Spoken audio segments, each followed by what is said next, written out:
become the stuff of patriotic British legend. Stead was self-sacrificing and helped women and children onto the lifeboats. He gave his life jacket to another passenger. It's even been said that he was the one who directed the orchestra to play Nearer My God to Thee as the ship went down.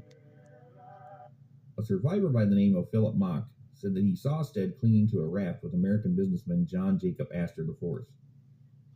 Their feet became frozen, and they were no longer able to hold on. Although Astor's body would later be recovered, Stead was never seen again. Bertram Fletcher Robinson. If you've seen my other videos, you may recall the name of Bertram Fletcher Robinson. He was an important figure in the Hellhounds of Dartmoor, the paranormal case that inspired the famous Sherlock Holmes story, The Hound of the Baskervilles. Be sure to watch it. Robinson was also the famous journalist William Stead was thinking about, who suffered a terrible fate for his investigation into the unlucky mummy. Although stories of the menacing mummy case had circulated in private circles for years, it was not until Robinson that she became known to the public at large. For 3 months, in 1904, Robinson researched the story of this mummy curse when he worked for the Daily Express newspaper. Today, this British newspaper is considered a tabloid. At the time Robinson was working on it, the Daily Express was at least trying to be like a regular newspaper.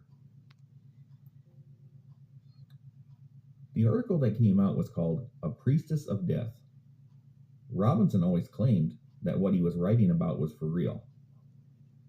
If we were to label someone as the father of the unlucky mummy legend, it would be Robinson.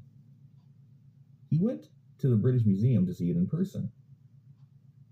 Robinson did not initially set out to write about the mummy. Instead, he was researching the Murray family curse in an attempt to disprove the rumors. It's fair to say that Robinson took his article in an entirely different direction. Odd enough, Robinson thought that the priestess would stop being vengeful. Surely, she had to be happy in a place among other queens and princesses of equal rank. As we know, it didn't play out that way. Robinson would have made a very poor fortune teller. In 1907, less than 3 years after his work on this story, Robinson died at the very young age of 36 after a brief illness.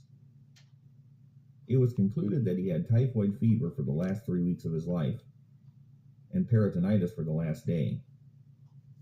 There are a lot of people who believe Robinson was a victim of the mummy's curse. One of these people included his